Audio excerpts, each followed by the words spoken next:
ഒരു ബുക്കിൽ നീ പള്ളിയിലേക്ക് കയറി വരുന്നവരുടെ എണ്ണം കൃത്യമായി എഴുതണം. അടുത്ത നോട്ട് ബുക്കിൽ പള്ളിയിൽ നിന്ന് പ്രാർത്ഥന കഴിഞ്ഞ് ഇറങ്ങിപ്പോകുന്നവരുടെ എണ്ണവും കുറിക്കണം. അപ്പന്റെ ഉദ്ദേശം എന്താണെന്ന് മനസ്സിലായില്ലെങ്കിലും മകൻ അതനുസരിക്കാൻ തന്നെ തീരുമാനിച്ചു. എല്ലാം കഴിഞ്ഞ് വീട്ടിൽ തിരിച്ചെത്തിയ മകനിൽ നിന്നും നോട്ട് ബുക്ക് വാങ്ങി അപ്പൻ പരിശോധിക്കുന്നു. അപ്പോൾ അദ്ദേഹം അതിശയത്തോടെ ചോദിക്കുന്നു, അങ്ങോട്ട് കയറിയവർ ഏതാണ്ട് 693 പേർ കൃത്യമായ എണ്ണമുണ്ടല്ലോ. ഇങ്ങോട്ട് വന്നവരുടെ എണ്ണം കുറിച്ചിരിക്കുന്നത് 100-ൽ താഴെ മാത്രം. അതെന്താ, കയറിയവരെല്ലാം ഇറങ്ങിപ്പോയില്ലേ? അതോ എല്ലാവരും ഇപ്പോൾ പള്ളിയിൽ തന്നെ പ്രാർത്ഥനയിലാണോ?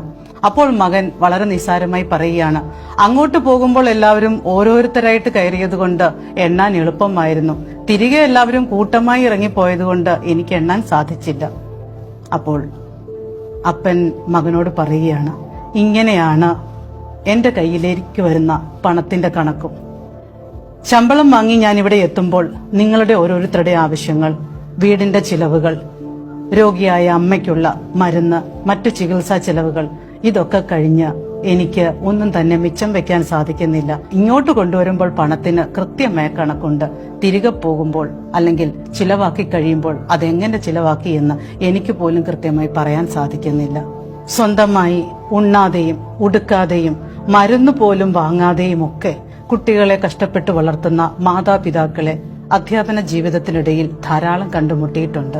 പ്രിയപ്പെട്ട മാതാപിതാക്കളെ, നിങ്ങളുടെ കഷ്ടപ്പാടുകളും ബുദ്ധിമുട്ടുകളുമൊക്കെ കുട്ടികളെ അറിയിക്കുന്നതിൽ യാതൊരു തെറ്റുമില്ല. അവരും ബുദ്ധിമുട്ടുകളൊക്കെ കണ്ടു തന്നെ അറിഞ്ഞു തന്നെ വളരട്ടെ.